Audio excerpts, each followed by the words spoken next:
Bonsoir tout le monde. Alors je voudrais d'abord remercier l'équipe de Femmes et Inspiration de m'avoir invitée ce soir. Je suis vraiment honorée par cette invitation. Et je vous remercie à vous d'être ici, présents ce soir, et donc d'honorer cet événement. Alors, on m'a dit qu'il fallait vous inspirer ce soir.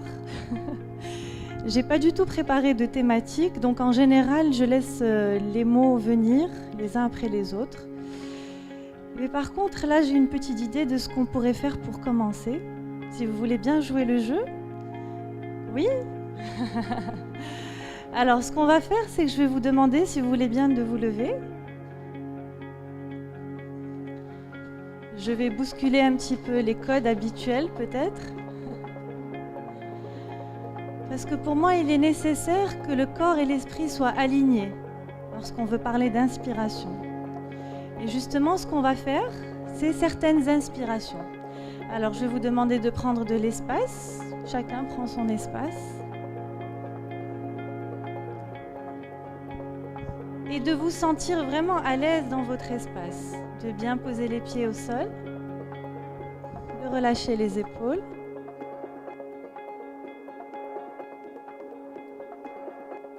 Et de fermer les yeux.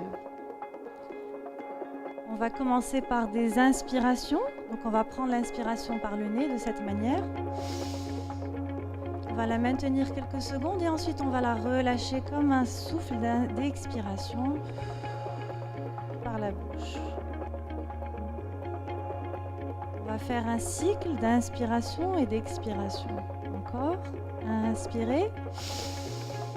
Profondément, sentez la vie en vous. Et expirez, relâchez toute forme de stress, ou d'inquiétude, ou de peur, ou d'angoisse. Et à nouveau, on va prendre une inspiration très profonde, cette fois qui vient du plus profond de ce que vous êtes. Inspirez. Et enfin, expirez, relâchez la tête en avant complètement.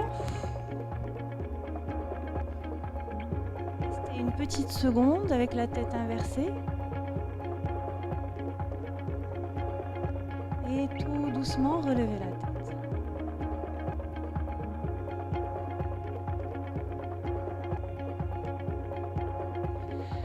Alors, sachez que toutes les positions, on a la tête inversée vers le sol, vers la terre, ce sont des positions qui vont nous ressourcer. Ce sont des positions qui vont oxygéner le cerveau et qui vont nous permettre de revenir à un état de calme intérieur. Donc, à chaque fois que vous inversez la tête, votre cerveau, en réalité, s'oxygène, parce qu'on a l'impression que le cerveau va se compresser, se comprimer. À l'inverse, il est en train de prendre son oxygène pour prendre de l'espace. Très bien. Ok. Donc là, vous pouvez réouvrir les yeux. Okay. Et voilà, j'ai fini de vous inspirer. En fait, je vais partir là. Non, je rigole. En fait, c'était juste pour vous donner un petit aperçu de ce que c'est qu'inspirer déjà. Parce que là, vous pouvez regagner vos sièges si vous voulez.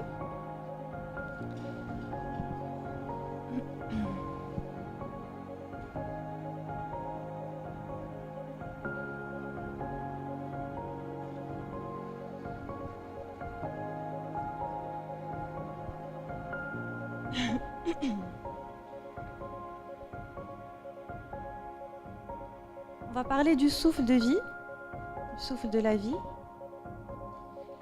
Et en fait, qu'est-ce qui nous donne la vie si ce n'est pas notre première inspiration? C'est notre premier souffle. On inspire la vie.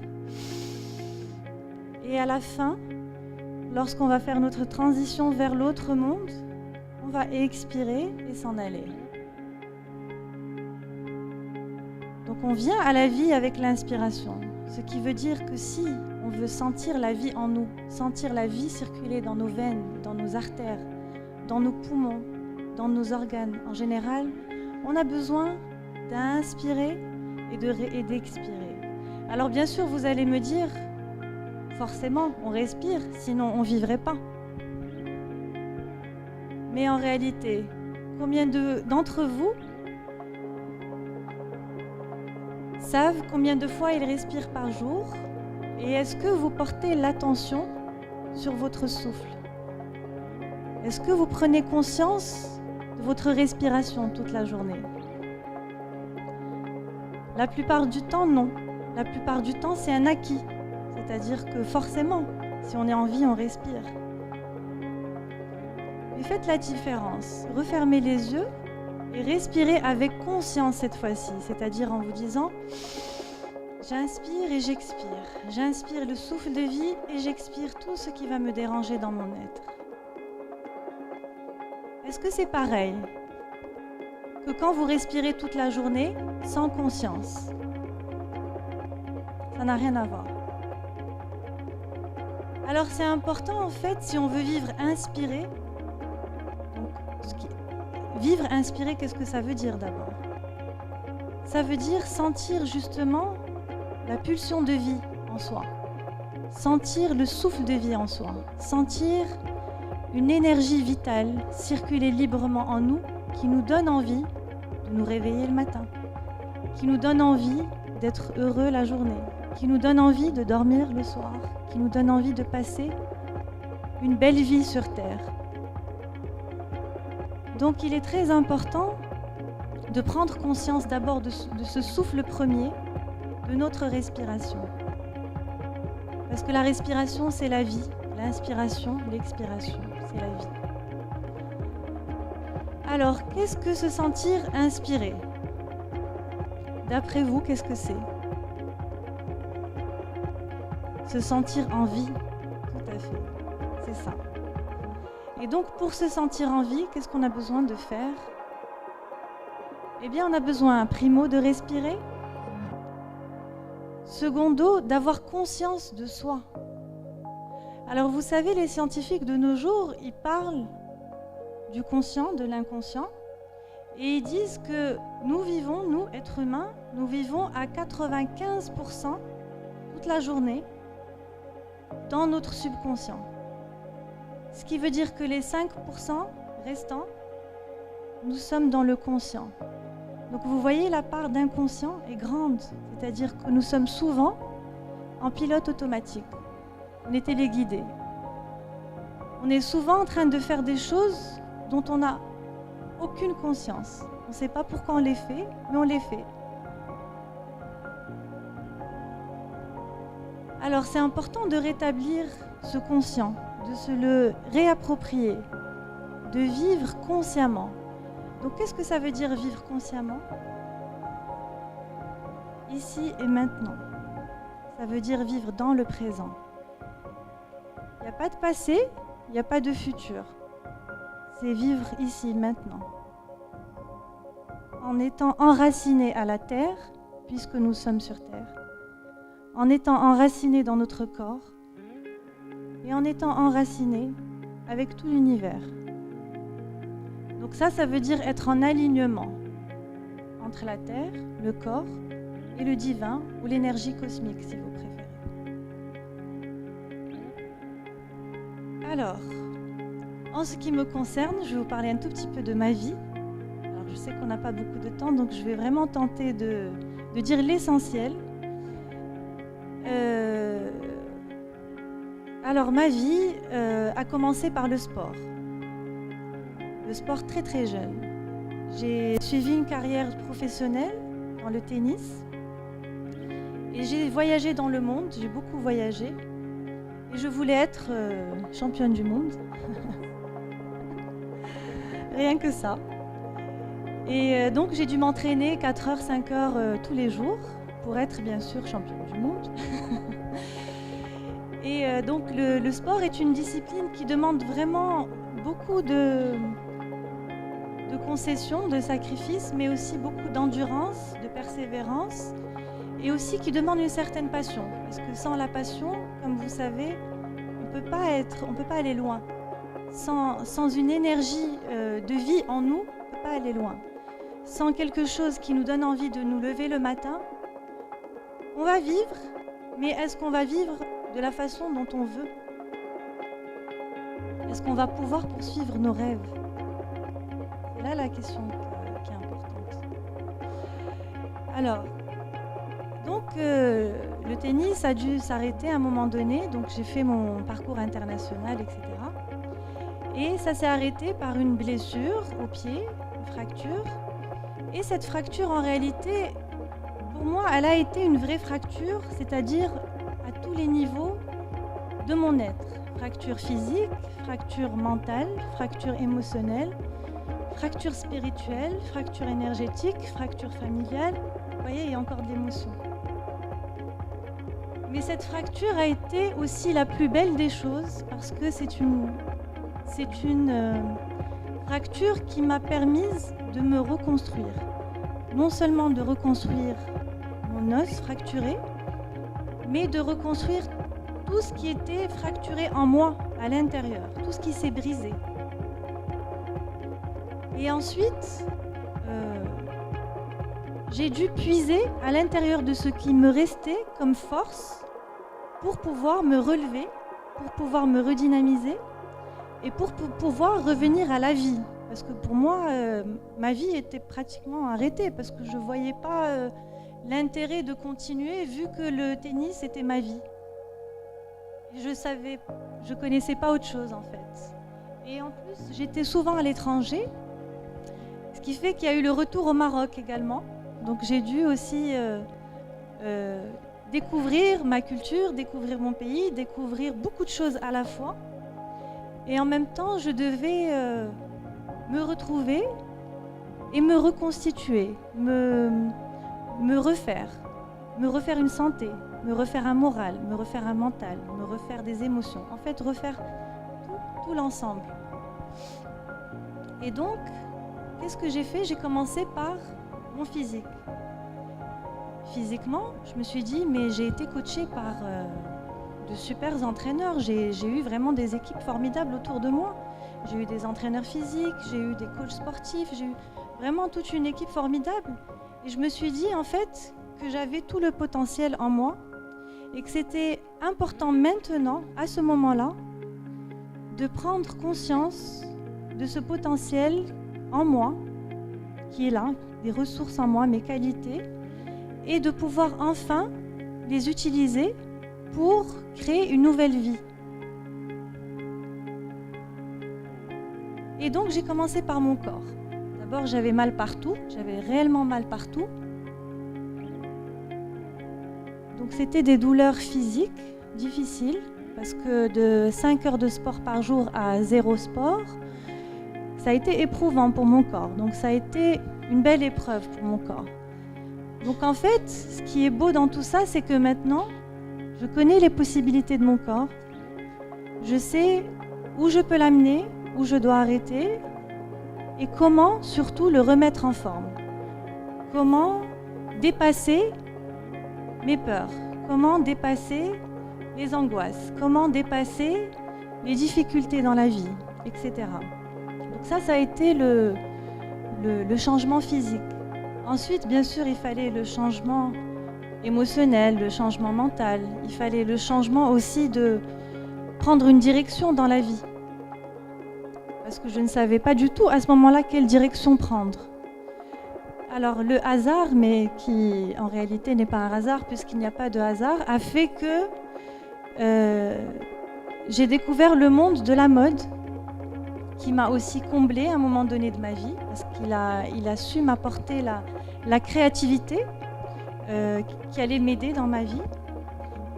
Et ensuite, je découvre le monde du journalisme qui aussi m'a comblée vu il m'a apporté cet équilibre intellectuel. Donc j'ai pu aussi m'exprimer à travers la rédaction, à travers la presse écrite, etc. Et ensuite, après toute une carrière dans le journalisme pendant 15 ans, à un moment donné, je me suis posé les vraies questions. Et les vraies questions existentielles, c'est qui je suis, qu'est-ce que je veux, où je vais, qu'est-ce que je veux. Je l'ai déjà dit. Et donc là, à ce moment-là, quand je me pose ces questions-là,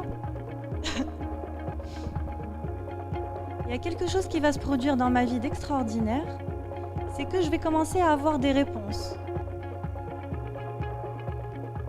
En En fait, à partir du moment où vous vous posez les questions et vous les posez à l'univers, vous finirez par avoir des réponses. Ça, je peux vous le garantir et je pense que vous vivez déjà ça.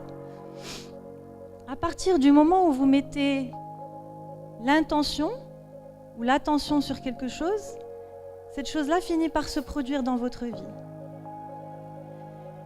Et donc là, à l'âge de 30 ans, je me suis dit qu'il était temps de m'occuper de mon intérieur maintenant. Extérieurement, j'avais retrouvé ma voie, le journalisme, la mode, etc., etc. Mais intérieurement, il manquait quelque chose de très profond et de très crucial pour moi, c'était l'équilibre émotionnel, l'équilibre spirituel, etc. Et donc là, au moment où je me pose toutes ces questions, j'ai une amie qui rentre des États-Unis que je trouve vraiment transformée.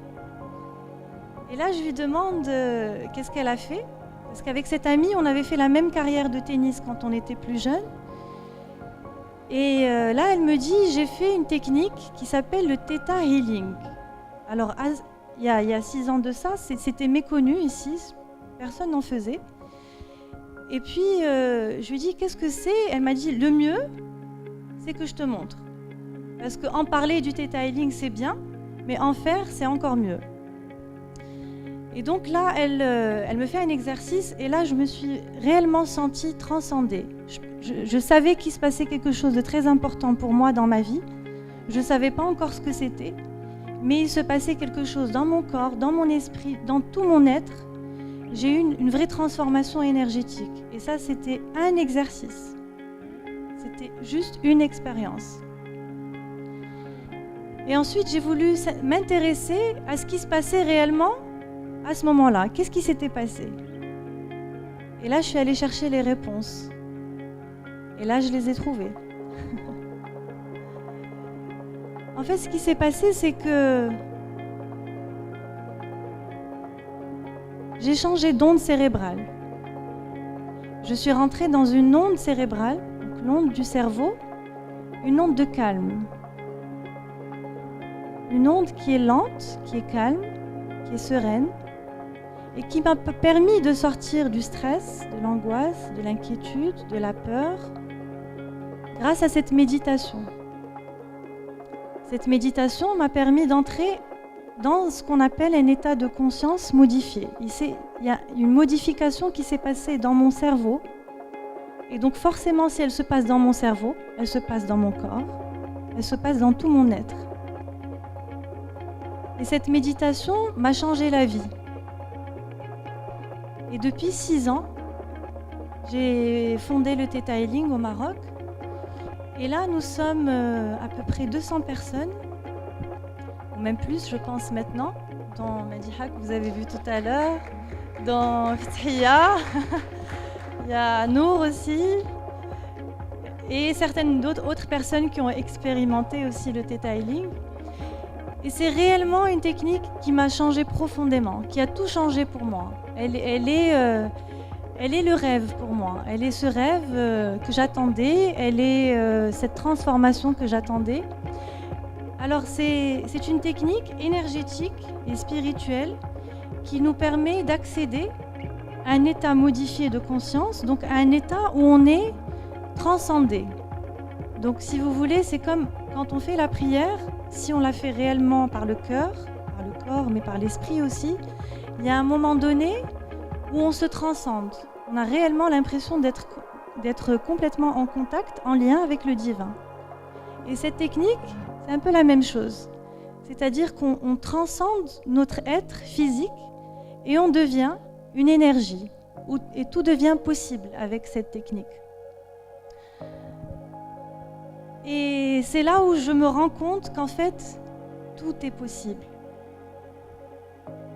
Ne dites jamais « c'est impossible ». C'est ce qui va vous freiner dans la vie.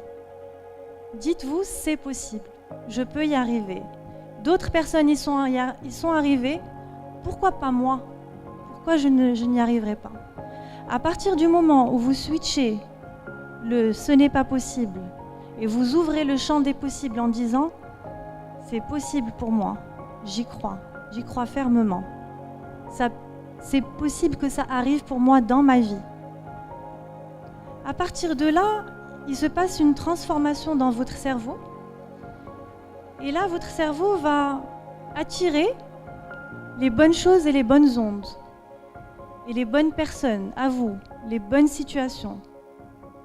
Vous allez commencer à activer en fait ce qu'on appelle dans le cerveau réticulé activateur. C'est-à-dire, c'est une partie du cerveau qui va se focaliser pour vous donner ce que vous voulez.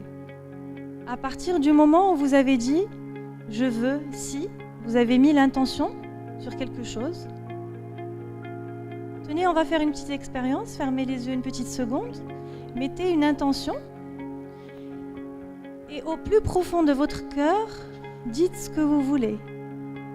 Qu'est-ce que vous attendez de cette vie? Qu'est-ce que vous attendez peut-être même de demain? Dans une semaine, quelle est votre intention? Et sentez-la profondément dans votre cœur. Qu'est-ce que je veux? À quoi j'aspire? Quel est mon rêve? Qu'est-ce que je sens dans mon cœur? Qu'est-ce que j'ai besoin de faire? Pourquoi je suis là? Pourquoi je suis là sur Terre? Quelle est ma mission de vie? Posez-vous ces questions, mais sans chercher de réponse. Laissez-les voguer dans votre esprit. Et là, vous pouvez réouvrir les yeux, vous inspirer à nouveau, très profondément, et vous expirer, et vous laissez l'univers faire. Il y a Wayne Dyer, je ne sais pas si vous connaissez, c'est un maître spirituel des temps modernes qui a écrit des livres très intéressants, des best-sellers, qui dit « Let go, let God » en anglais. Et en français, ça veut dire « Lâcher prise et laisser Dieu faire ». Et si on adopte cette philosophie dans la vie, beaucoup de choses viennent à nous très facilement. Ce qui nous empêche en fait d'être, de réussir, d'obtenir ce qu'on veut dans la vie, c'est la résistance. Ce à quoi je résiste persiste. Donc on a besoin de lâcher, d'être comme l'eau. Comme disait Bruce Lee, tout le monde connaît Bruce Lee je pense, il disait « Be like water, my friend ». Il disait « Soyez comme l'eau, mes amis ». Et l'eau, elle coule de source et rien ne l'arrête. L'eau, elle peut aller dans tous les recoins. Elle s'adapte à tout. Et ça veut dire pour nous, si on devait traduire, c'est de la flexibilité. C'est de l'adaptabilité. Est-ce que j'arrive à m'adapter aux situations? Est-ce que j'arrive à être flexible par rapport à une situation qui se dresse devant moi? Ou alors est-ce que je vais lui résister comme un roc et me figer en espérant un résultat? Par contre, si je relaxe, si je me détends, et si je me dis, je vais laisser couler, je vais laisser les choses se faire pour moi, j'ai confiance. La clé, c'est ça, c'est le dernier mot que j'ai présenté, dont j'ai parlé. J'ai confiance. En fait, si on devait traduire la confiance, c'est la foi. Mais pas tellement dans le sens religieux. Bien sûr dans le sens religieux, mais plus dans le sens de la certitude. Si on devait traduire au sens religieux, l'yaqin. Donc si j'ai la certitude que quelque chose de bon dans ma vie va m'arriver, croyez-moi, quelque chose de bon va vous arriver. Tout dépend des pensées qu'on a. Si nos pensées sont positives, mais pas que les pensées, les émotions aussi. C'est les deux, c'est ensemble. Si mes pensées sont positives, je finis par attirer du positif. Et si, par contre, je suis dans la résistance et j'émets dans l'univers des pensées négatives, à ce moment-là, j'attire du négatif aussi. Donc c'est très important de surveiller vos pensées toute la journée. Depuis le matin, est-ce que je me suis réveillée en me disant « Je suis crevée, fatiguée, j'en peux plus, j'en ai marre. Qu'est-ce que je vais faire aujourd'hui ?» Est-ce que vous avez ces pensées en plus toute la journée? Celui-là m'a fait, celle-là m'a fait, j'en peux plus. je suis fatiguée, je suis épuisée, je suis au bout du rouleau. En fait, plus vous émettez ce genre de pensées, qui sont des vibrations, qui sont des ondes, plus vous allez attirer ce genre de situation. Par contre, si vous vous réveillez le matin en vous disant « je vais passer une journée au top », et quoi qu'il arrive, parce que c'est ça le secret aussi, c'est quoi qu'il m'arrive, je resterai au top. Même si celui-là m'a klaxonné de travers, même si celui-là m'a bousculé, même si celui-là m'a parlé mal, même si on m'a dit un mot blessant, même si on m'a rejeté, même si, quoi qu'il arrive, quels que soient les challenges ou les obstacles de toute la journée, décidez dans quel état vous avez envie d'être et personne ne changera cet état. Réveillez-vous le matin en vous disant, en plaçant un sentiment en vous. C'est quelque chose que j'ai l'habitude de faire et qui marche. Par exemple, réveillez-vous en vous disant « Aujourd'hui, je suis sérénité. » Et rien sur mon chemin, ni personne, ne pourra changer ça. Tous les obstacles ne me feront pas changer d'avis parce que je suis sérénité. Je l'incarne. Je le suis. Et à chaque fois que je sens que mon énergie va changer, je peux m'énerver ou que je peux être frustrée ou autre, je me dis, mais rappelle-toi, tu es qui au juste? Tu es sérénité ou pas? Et c'est là où je me rappelle que je suis sérénité et je reviens à cet état d'être calme, serein, paisible, dans la quiétude.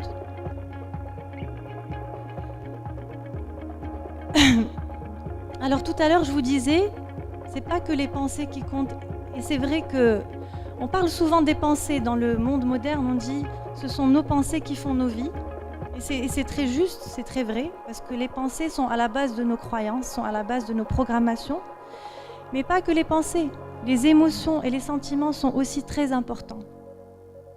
Et justement, si on veut vivre une vie en étant aligné, ça veut dire que ce que je pense, je le dis, ce que je dis, je le pense, ce que je pense, je le ressens, ce que je ressens, je le pense, et ainsi de suite. C'est-à-dire que je suis en congruence. Je suis dans un état cohérent avec moi-même. Je ne suis pas en train de dire une chose, mais d'agir différemment. C'est très important d'être cohérent avec soi-même. Donc pour revenir aux émotions et aux sentiments, c'est très important de voir toute la journée. Qu'est-ce que vous ressentez exactement? Qu'est-ce qui se passe au niveau du cœur? Qu'est-ce qui se passe au niveau de vos ressentis? Entrez dans un état d'observance, où vous vous observez. Là, je suis en colère. Pourquoi? Là, je suis inquiète. Pourquoi? Là, j'ai peur. Pourquoi? Et à partir du moment où vous savez pourquoi, dites-vous, quelle est la pire des choses qui puissent m'arriver? Et souvent, en fait, on a peur de pas grand-chose. Ce sont juste des idées. Ce sont des accumulations de peur, des croyances. Alors qu'en fait, il ne va rien nous arriver. Par contre, si on continue à penser à la peur, on va la créer. Parce que la loi de l'attraction dit que toute chose qu'on émet de nous, donc toute énergie qui sort de nous, on va finir par l'attirer. C'est aussi la loi du cause à effet ou la loi du karma, si vous préférez. Donc en fait, tout ce qui va sortir de notre espace, de notre être, de notre cœur, de nos pensées, de notre corps, on va finir par attirer ce qu'on a sorti dans le monde.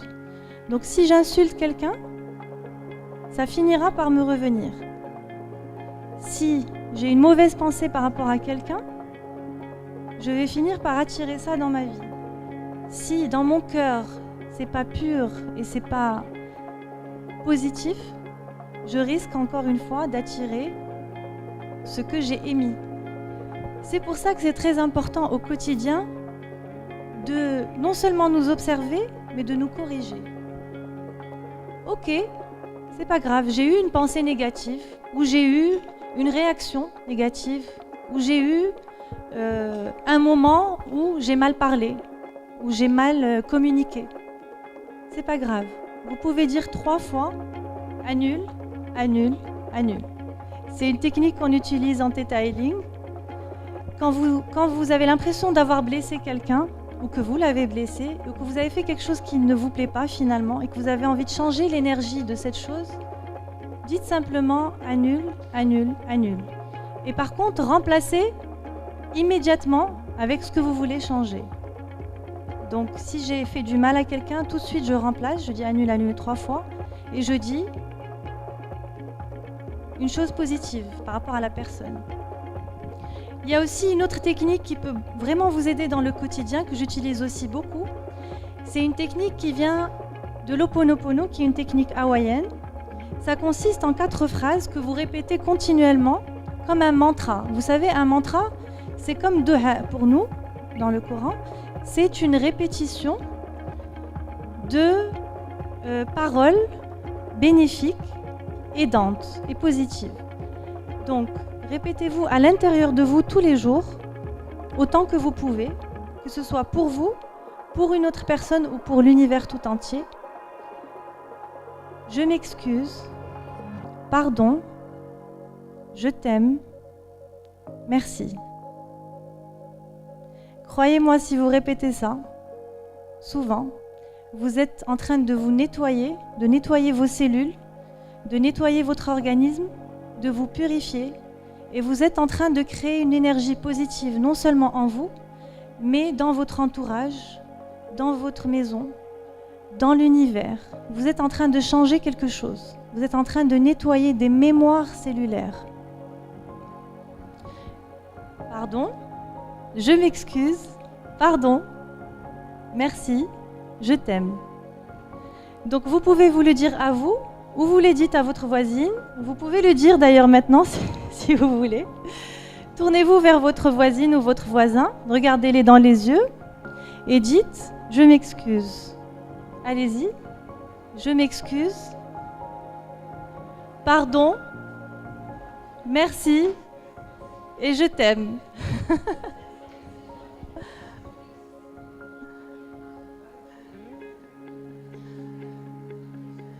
Donc vous voyez l'énergie que ça a créée chez vous? Ça paraît pas grand-chose, ça paraît très simple comme ça, mais je vous assure que c'est très très bénéfique. Ça, c'est une technique qui est utilisée par les Hawaïens. Et les Hawaïens sont parmi les peuples les plus évolués de ce monde. C'est une culture ancestrale qui a beaucoup à nous enseigner. Les Hawaïens sont des gens qui, par exemple, lorsque la femme est enceinte, le mari, ça va vous plaire, ils n'ont pas le droit en fait de se disputer. C'est interdit. C'est une règle chez eux. Ils ont vraiment une philosophie qui est très développée, qui est très évoluée. Alors inspirons-nous un petit peu de différentes cultures, pourquoi pas. 9 mois de répit, exactement. Ok. Alors, je parlais des pensées, des émotions. Est-ce que j'ai encore du temps? Non? Ah.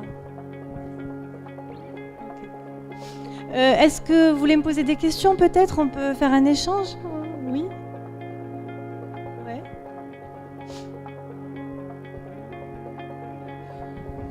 Tu veux poser une question à maman, toi? Comment hein? Tu dis 3 fois pardon à maman ou pas? Comment ça se passe?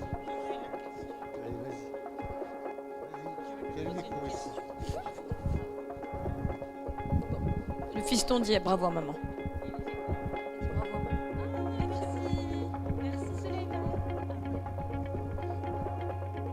Donc pour les questions, si vous en avez une dernière après, évidemment, Monsieur Belkacem, ça va de soi. Merci. Dina, je suis ravi de te revoir. Je t'aime, je t'aime, je t'aime. L'inspiration, c'est bien. C'est mon copain. L'inspiration, c'est bien. La motivation, c'est important. Le sens de vie. Ça, c'est un mot que tu n'as pas prononcé. Le sens de vie est important. S'il n'y a pas de sens de vie, il n'y a rien du tout. Quand tu dis let go, let God, lâcher prise, laisser Dieu faire le reste, est-ce que ce n'est pas un appel au fatalisme? Le fatalisme que nous connaissons dans notre culture, dans notre religion. Est-ce que ce n'est pas ça? Voilà, et puis je m'excuse, pardon, je t'aime, merci.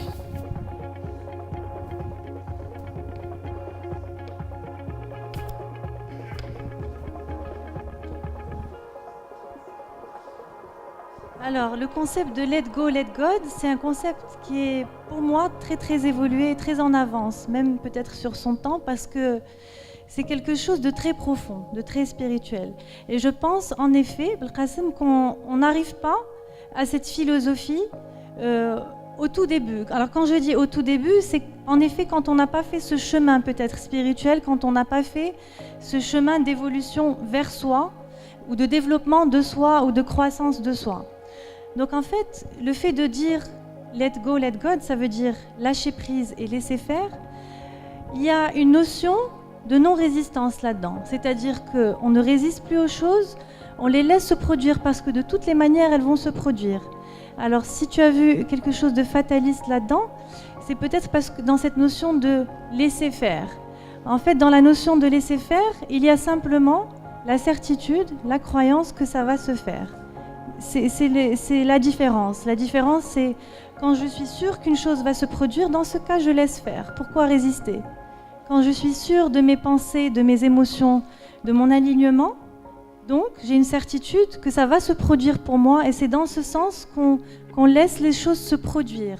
Alors peut-être changer le mot laisser faire, mais peut-être dire je vais faire confiance parce que je sais qu'au bout, en finalité, les choses auxquelles j'ai aspiré vont finir par se produire dans ma vie.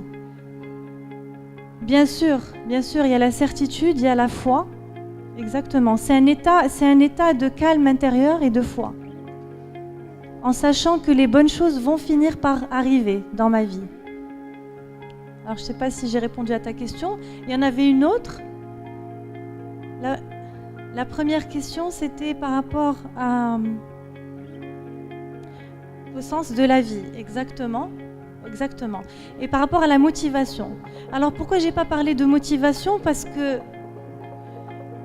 est-ce que vous arrivez à vous motiver ? Très honnêtement. Oui ? D'accord. Est-ce que quand vous vous dites « je suis motivé », est-ce que vous y allez ? Oui ? D'accord. Qu'est-ce qui, dans la motivation, vous donne envie d'aller jusqu'au bout ou d'agir, de faire la chose ? Quel est le sentiment qui produit cette motivation à la base ? L'enthousiasme ? L'envie, exactement.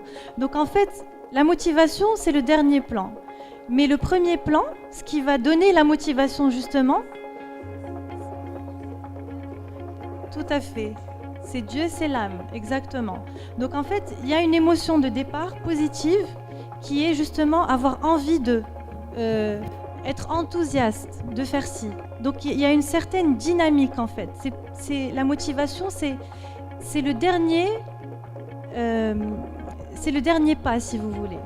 On est finalement motivé si on a des émotions qui sont à la base des émotions d'énergie vitale, d'énergie dynamique. J'ai dépassé le temps. Je suis vraiment désolée. Merci beaucoup, Dina. C'est passionnant.